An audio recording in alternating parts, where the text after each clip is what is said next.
আসসালামু আলাইকুম বন্ধুসকল, মই এই ভিডিঅ'টোত আপোনালোকক জনাম জিঅ'নি F205 Pro এই মোবাইলটোত ফিংগাৰপ্ৰিণ্টছ লক কেনেকৈ লগাব লাগে। আপোনালোকে ভিডিঅ'টো চাই থাকক। তো প্ৰথমতে সেটিংত যাব লাগিব। তাৰপিছত এই যে সিকিউৰিটি এণ্ড পাছৱৰ্ডত ক্লিক কৰিব। ইয়াত ক্লিক কৰাৰ পিছত আপোনাৰ এক নম্বৰ অপশনটো আহিব ফিংগাৰপ্ৰিণ্টছ, তাত ওকে কৰি দিব।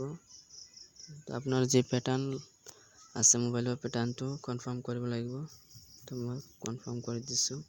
তাৰপিছত ইয়াত আপুনি বহুকেইটা সিকিউৰিটি ফিংগাৰপ্ৰিণ্টছ লগাব পাৰিব। তো মোৰ দুটা লগোৱা আছে, তো আৰু এটা আপোনালোকক লগাই দেখাইছোঁ। এড ফিংগাৰপ্ৰিণ্টছ মাৰিব, ইনডোৰ ফিংগাৰ আপুনি ফিংগাৰ মাৰি থাকিব যেতিয়ালৈকে কনফাৰ্ম হোৱা নাই, ফিনিশ হোৱা নাই, তেতিয়ালৈকে আপুনি মাৰি থাকিব।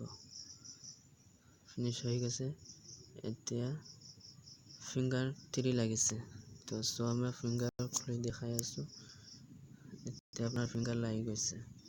তো ভিডিঅ'টো যদি ভাল লাগে তেনেহ'লে মোৰ চেনেলটো সাবস্ক্ৰাইব কৰিব, আৰু ভিডিঅ'টো ভাল নালাগে তো ভিডিঅ'টো ডিসলাইক মাৰি দিব, আৰু ভাল লাগিলে লাইক কৰি দিব। এনেকুৱা ধৰণৰ মোবাইলৰ খবৰ পাবলৈ বা অন্যান্য যিকোনো হেল্পৰ বাবে মোৰ চেনেলটো সাবস্ক্ৰাইব কৰিব লাগিব।